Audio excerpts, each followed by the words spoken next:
चलिए आज की क्लास में हम इंट्रोगेटिव सेंटेंसेस के पैसिव बनाना सीखेंगे। इससे पहले हमने असर्टिव के पैसिव बना रखे हैं। अगर आपने वो वीडियो नहीं देखा है तो प्लेलिस्ट में चले जाइए और बहुत ही अच्छे ढंग से आपको एक्सप्लेन किया गया कि कैसे हम असर्टिव सेंटेंसेस के पैसिव बनाते हैं और जो पैसिव वॉइस के बेसिक्स हैं वो भी आपको बताया गया है।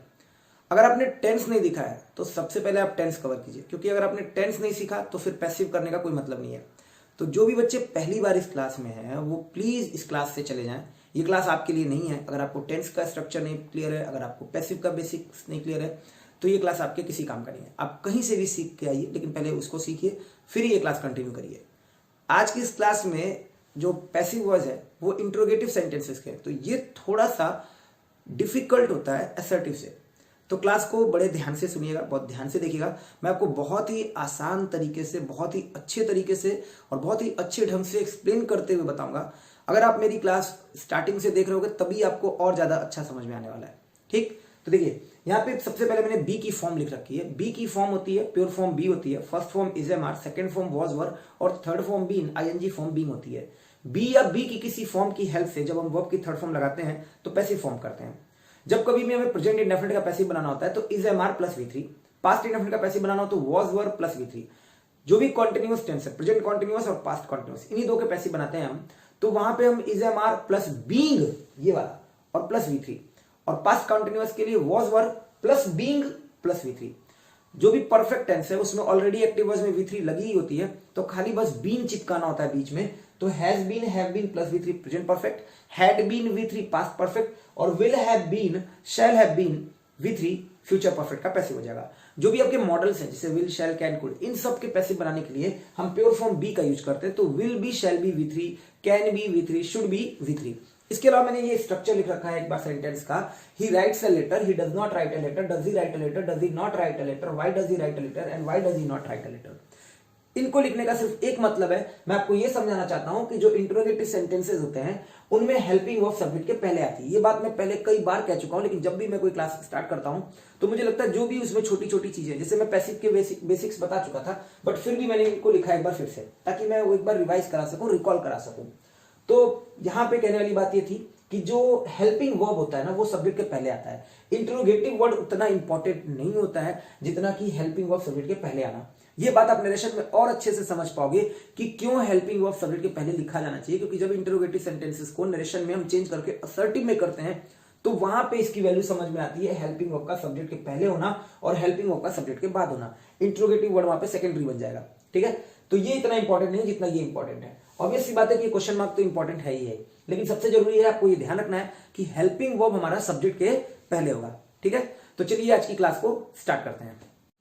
देखिए अब बड़ा जरूरी है कि जो आपके सामने ये 3 सेंटेंसेस लिखे गए हैं, इन 3 सेंटेंसेस के पैसिव वॉइस को समझना।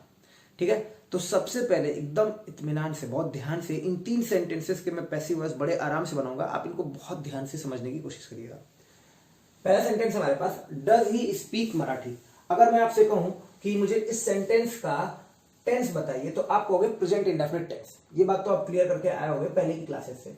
तो पहले जो क्लास आपने कर रखी है उसमें आपको पता चल गया डज के साथ स्पीक लगा है, वर्ब की फर्स्ट फॉर्म लगेगी, यही हमारी वर्ब है, तो ये हमारा प्रेजेंट इंडेफिनिट टेंस है। स्पीक करने का काम कौन कर रहा है? ही। और क्या स्पीक कर रहा है? मराठी। तो मराठी आपका ऑब्जेक्ट हो गया, ही आपका सब्जेक्ट हो गया, और ये आपकी अगर देखी जाए तो मेन वर्ब हो गई। Helping verb plus main verb दोनों है, डज ही स्पीक मराठी।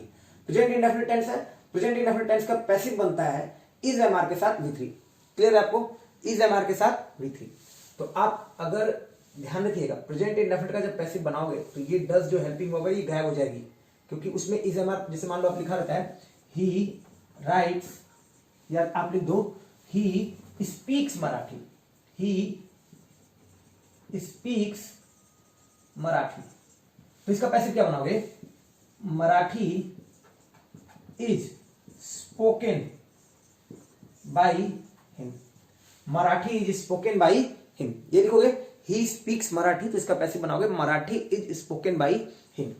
तो इसी तरह से डज ही स्पीक मराठी का जब पैसिव बनाओगे तो पैसिव वॉइस में is am are plus V3 लगाना है, डज तो गायब हो जाएगी, तो यहां पे लिखना पड़ेगा इज, मराठी ऑब्जेक्ट है, सब्जेक्ट बनाओगे मराठी स्पोकन बाय, और सब्जेक्ट ही था तो बाय हिम। पैसिव वर्ब्स में ये बात बहुत जरूरी ध्यान रखना है आपको कि इंटरोगेटिव के पैसिव इंटरोगेटिव सेंटेंसेस बनेंगे। जो इंटरोगेटिव सेंटेंसेस के आप पैसिव वर्ब्स बनाओगे वो इंटरोगेटिव फॉर्म में ही रहेंगे। क्वेश्चन मार्क यहाँ पे भी था, क्वेश्चन मार्क यहाँ पे भी रहेगा। ये बात कंफ्यूजन होती है आगे चल के जब आप नरेशन पढ़ते हो, तो वहां पे बड़ा दिमाग को ये चीज परेशान करती है। पैसिव वर्ब्स में हम कभी टेंस नहीं चेंज करते हैं, इस बात को ध्यान रखिएगा कि पैसिव वर्ब्स में हम कभी टेंस को चेंज नहीं करते हैं। फिर से समझिएगा, डज ही स्पीक मराठी का जो पैसिव वर्ब्स बनाना था, डज और स्पीक हमारा प्रेजेंट इंडेफिनिट टेंस बता रहा है। डू डज के साथ वर्ब की फर्स्ट फॉर्म इंटरोगेटिव सेंटेंस है। प्रेजेंट इंडेफिनिट का पैसिव होता है इज एम आर के साथ V3, मैंने यहाँ पे लिख के दिखा दिया। He speaks Marathi, Marathi is spoken by him.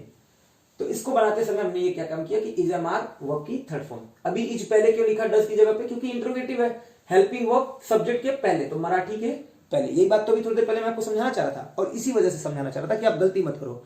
Is जो है मराठी के पहले आएगा, is Marathi spoken by him. जितना अच्छा आप पहला समझोगे उतना ही अच्छा दूसरा समझो, उतना ही अच्छा तीसरा समझो, और फिर इसके बाद उतने ही आसान हो जाएंगे सेंटेंसेस। अगला है डिड ही कॉल यू। मैं कहूंगा इसका टेंस बताओ, तो आप कहोगे सर डिड है और कॉल है, तो यही तो हमारी वर्ब फॉर्म कर रही है, और ये पास्ट इंडेफिनिट टेंस है। कॉल करने का काम कौन कर रहा है, ही, तो ही हमारा क्या है, सब्जेक्ट। किसको कॉल किया, यू को, तो यू हमारा क्या हो जाएगा, ऑब्जेक्ट। और ये हमारी हो गई एक तरह से देखी जाए तो मेन वर्ब, जो कि हेल्पिंग वर्ब और मेन वर्ब से मिलकर बनी हुई है। ठीक, मैं इसको एक बार फिर से लिख रहा हूं, ही कॉल्ड यू। अभी तक आपने ये पढ़ा था ही कॉल्ड यू, इसका पैसिव बनाना था, तो आपको पता है कॉल्ड जो है ना ये V2 है, वर्ब की सेकंड फॉर्म है, पास्ट इंडेफिनिट टेंस है, तो बनेगा you were called by him. You were called by him. अब इंट्रोगेटिव है did he call you, passive बनाना है, तो पैसिव वर्ब में वॉज वर्ब प्लस V3 होगा पास्ट इंडेफिनिट का। अगर पास्ट इंडेफिनिट का जो स्ट्रक्चर है वॉज वर्ब प्लस V3 होगा, यू ऑब्जेक्ट को जब सब्जेक्ट बनाओगे, यू ऑब्जेक्ट को जब, तो यू की वजह से वॉज लगाओगे, वर लगाओगे, वर लगाओगे, तो आप लिखोगे were you called by him, were you called by him. अच्छा एक चीज नोटिस करो, ही कॉल्ड यू का इंट्रोगेटिव बनाओगे तो डिड ही कॉल यू होगा। इसी तरह से you were called by him का इंट्रोगेटिव बनाओगे तो वर को आगे लाना पड़ेगा ना। देखो वही स्ट्रक्चर बन गया, were you called by him. अब मुझे लगता है कि तीसरा वाला सेंटेंस आपके लिए बहुत आसान हो जाएगा। Have you finished the task, तो मैं कहूंगा इसका टेंस बताओ। सबसे पहले टेंस ध्यान रखना है, सर हैव और फिनिश लगा हुआ है, ये तो प्रेजेंट परफेक्ट टेंस है। फिनिश करने का काम किसने किया, यू ने, तो यू आपका सब्जेक्ट है। क्या फिनिश किया, टास्क, तो टास्क क्या हो जाएगा, ऑब्जेक्ट। पैसिव बनाना था, हैव और फिनिश के बीच में बीन लगाना होता है, ये भी आपको पता है। इसको भी एक बार लिख दे रहा हूं यहाँ पे ताकि और अच्छा समझ में। You have finish the task, तो इसका पैसिव बनेगा the task has been finished by you. The task has been finished by you, passive बनेगा द टास्क को आप आगे लाओगे, हैज बीन फिनिश्ड। अभी हैज क्यों लगाए ये भी ध्यान रखना है, क्योंकि प्रेजेंट परफेक्ट में हैज और हैव दोनों लगती है। सब्जेक्ट अगर सिंगुलर है तो हैज लगाओगे, प्लूरल है तो हैव लगाओगे। बात क्लियर है।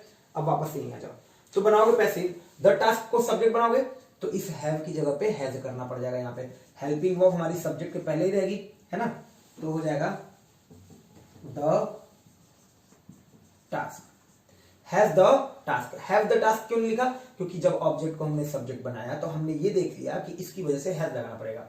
Has the task been finished, ध्यान रखिएगा, बीन फिनिश्ड बाय यू, और इंट्रोगेटिव का इंट्रोगेटिव रहेगा। बीन को इसके पहले लिख सकते थे क्या सर, बिल्कुल नहीं लिख सकते थे। एक ही हेल्पिंग वर्ब जो है ना वो सब्जेक्ट के पहले आएगी, दूसरी जो हेल्पिंग वर्ब होगी वो हमेशा मेन वर्ब के साथ चिपक जाएगी। तो has the task been finished by you. एक और क्वेश्चन, सर क्या हैज को टास्क के बाद नहीं लिख सकते, तो the task has been finished by you. बहुत सारे लोग ऐसा बना देंगे। कई बार क्या होता है जब इंट्रोगेटिव के पैसिव आपको दिए जाएंगे और आपसे कहा जाएगा have you finished the task का पैसिव बनाओ, तो आप यही वाला बना दोगे, the task has been finished by you. तो ये तो असर्टिव का पैसिव बन गया ना, इसको इंटरोगेटिव कैसे बनाओगे, तो सर ये जो दो हेल्पिंग वर्ब दिख रही है ना, इसमें से एक तो मेन वर्ब के साथ रहेगी और ये जो हैज है ना इसी को आगे कर दोगे तो ये बन जाएगा has the task been finished by you.